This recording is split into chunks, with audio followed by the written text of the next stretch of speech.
Bonjour, je vais reprendre mon chapitre 2, comprendre les situations conflictuelles à partir de l'analyse stratégique. J'avais entamé mon grand 1 la dernière fois, une critique de la bureaucratie, et j'avais répondu à la question « Qu'est-ce que la bureaucratie ?» Je vous avais notamment parlé des travaux de Max Weber. J'en arrive maintenant à mon 1.2, la bureaucratie selon l'analyse stratégique. Alors, rappelez-vous, Weber appréhende la bureaucratie du point de vue théorique. La bureaucratie, pour Max Weber, c'est un modèle pur, c'est un idéal type. Michel Crozier va prendre le problème par un autre bout. Michel Crozier est un sociologue des organisations qui va sur le terrain et qui s'intéresse à la réalité concrète des organisations. Il va donc partir de la réalité concrète des organisations pour réfléchir à la bureaucratie. Et Michel Crozier va résumer la bureaucratie par les caractéristiques suivantes. Ce sont des caractéristiques qui sont tirées de ces enquêtes de terrain. Dans ses travaux, Michel Crozier met notamment en évidence 3 points qui me semblent importants. Il nous dit tout d'abord, premier point, que dans toute bureaucratie, on voit se développer de très nombreuses règles impersonnelles. Ces règles impersonnelles, elles vont assurer aux agents une certaine indépendance et une certaine autorité. Par ailleurs, ces règles impersonnelles, elles vont prescrire le travail à accomplir. Donc, ces règles sont à la fois une contrainte, mais aussi une ressource pour les agents. Et puis, ces règles impersonnelles, elles permettent d'éviter des situations d'arbitraire. Au moindre problème, le problème doit être balisé par une règle. Et on doit pouvoir résoudre le problème par une règle, en mobilisant une règle. Deuxième caractéristique, Michel Crozier met en avant que dans toute bureaucratie, les décisions sont centralisées. Il y a une tendance à la centralisation des décisions. C'est-à-dire que les décisions se prennent au niveau central par des chefs, par des dirigeants qui sont supposés être compétents. Donc quand il y a une décision à prendre, eh bien cela remonte au chef, cela remonte aux dirigeants. C'est à eux de trancher. Et puis, troisième caractéristique, selon Michel Crozier, dans toute bureaucratie, on trouve un certain isolement des différentes catégories de personnel. On a différentes catégories de personnel. Ces catégories de personnel sont isolées les unes des autres et les individus vont subir la pression de leur groupe d'appartenance. Les individus sont donc soumis à de fortes pressions de la part de leurs collègues, de leurs pairs PIRS. Et puis les individus qui sont membres d'un groupe sont séparés des autres groupes par des barrières qui sont difficiles à franchir, voire qui sont impossibles à franchir. Dans toute bureaucratie, il y a donc de forts cloisonnements organisationnels. Les groupes, les équipes, les unités sont séparés clairement les unes des autres. Alors sur la base de ces 3 grandes caractéristiques, Michel Crozier va faire une critique de la bureaucratie. Il va se livrer à une critique de la bureaucratie. Et il va en fait montrer que ce modèle d'organisation n'est pas aussi performant que les travaux de Weber pouvaient le laisser penser. En substance, Michel Crozier nous dit qu'il y a de nombreuses failles dans le modèle bureaucratique. Il y a des dysfonctionnements, il y a des effets pervers, il y a des effets contre-productifs. Mais il faut se souvenir qu'à la différence de Crozier, chez Max Weber, la bureaucratie, c'est avant tout un modèle pur. Alors, à partir de là, dans ses travaux, Michel Crozier va beaucoup insister sur le modèle bureaucratique, entre guillemets, la bureaucratie, comme source de dysfonctionnement et d'effets pervers. Je veux pointer maintenant les différentes sources de dysfonctionnement possibles dans la bureaucratie. Tout d'abord, je le disais tout à l'heure, dans toute bureaucratie, il y a une tendance à la centralisation des décisions.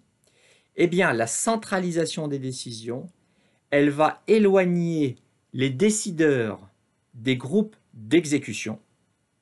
Elle va donner une priorité et elle va donner une priorité aux problèmes politiques internes. C'est-à-dire qu'on va avoir dans toute bureaucratie des chefs et des dirigeants qui sont coupés du terrain, qui sont coupés des exécutants et qui vont prendre des décisions en vase clos en étant coupés des salariés. Par ailleurs, on va voir se développer donc des luttes de pouvoir entre chefs. C'est ça ce que recouvre l'expression problème politique interne. Et donc on se retrouve dans une situation où ceux qui décident ne connaissent pas réellement les situations concrètes et ceux qui exécutent les décisions, eux, ne peuvent pas réellement décider. Du fait donc de la coupure entre dirigeants et dirigés. C'est une situation qui est quelque peu absurde et c'est une situation qui est pour Michel Crozier source d'inefficacité. Deuxième source de dysfonctionnement, la bureaucratie engendre pour Michel Crozier des comportements rigides. C'est une source de comportements rigides. La bureaucratie va générer des comportements rigides. Par exemple, on va trouver dans la bureaucratie des individus qui vont se contenter d'appliquer bêtement les règles sans mobiliser leur intelligence. On va trouver également des individus qui vont s'approprier les règles et qui vont les détourner à leur avantage, ce qui est une source d'inefficacité pour l'organisation.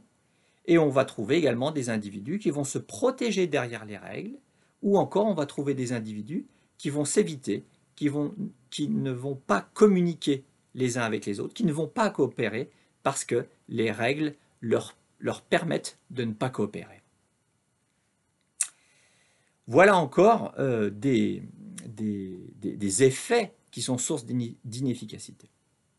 Troisième source de dysfonctionnement engendrée par la bureaucratie, on va trouver, nous dit Michel Crozier, dans la bureaucratie, de nombreux cloisonnements organisationnels. Les cloisonnements organisationnels sont en général très importants. Or, comme il y a des problèmes, comme il y a des cloisonnements organisationnels, cela va engendrer des problèmes de coordination, des problèmes de communication, des problèmes de coopération dans le travail. Cela va générer également des rivalités entre les groupes, des rivalités entre les individus, des rivalités entre les exécutants et les chefs. Bref, on va avoir des relations humaines qui sont relativement dégradées. Quatrième source de dysfonctionnement de la bureaucratie pour Michel Crozier, les cloisonnements organisationnels sont dans certaines situations tellement forts que l'on peut parler de véritables castes.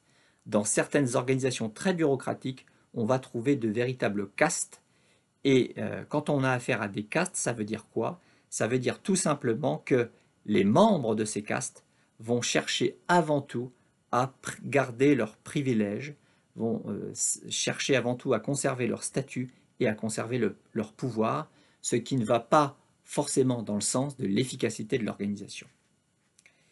Et puis, dernière caractéristique selon Michel Crozier, on va voir se développer dans la bureaucratie des relations de pouvoir parallèles, et ces relations de pouvoir parallèles, elles vont se structurer, elles vont se développer là où il y a, selon les deux auteurs, ce qu'ils appellent des zones d'incertitude.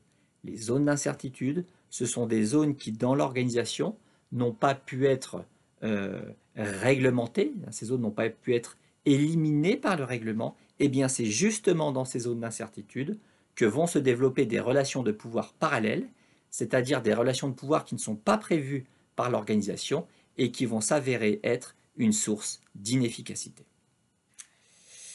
Donc vous voyez, la bureaucratie, pour Michel Crozier, génère de nombreux effets pervers et de nombreux dysfonctionnements. Ces dysfonctionnements et ces effets pervers vont se combiner les uns avec les autres et vont se renforcer mutuellement, ce qui va aboutir à la construction d'un cercle vicieux bureaucratique.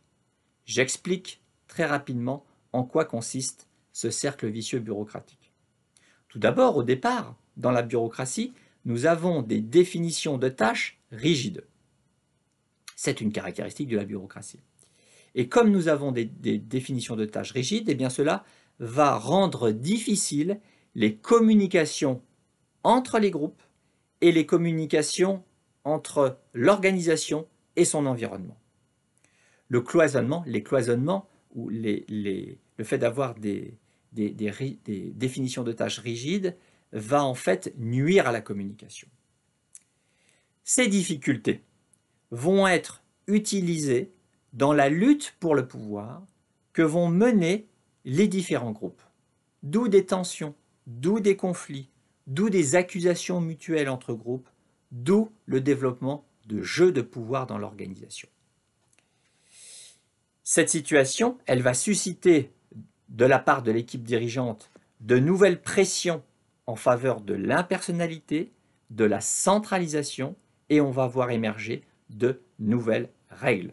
Les dirigeants vont essayer en fait de contrôler cette situation, d'assainir cette situation en créant de nouvelles règles. Mais le fait de créer des règles supplémentaires, donc des règles qui viennent se rajouter aux règles existantes, eh bien, cela ne va pas du tout résoudre les problèmes organisationnels et les problèmes de communication dont je viens de parler. Bien au contraire, cela va avoir pour effet d'amplifier les problèmes existants. C'est-à-dire, ça va amplifier les problèmes organisationnels, cela va amplifier les problèmes de communication et cela va amplifier les relations de pouvoir, les jeux de pouvoir. Conclusion, on est, si j'en crois Michel Crozier, on est quand même très loin de la bureaucratie, du modèle bureaucratique tel qu'il a été décrit par Max Weber, puisque pour Michel Crozier, à bien des égards, la bureaucratie est une source d'inefficacité. Dans la prochaine vidéo, je vous parlerai des postulats de l'analyse stratégique des organisations. Au revoir.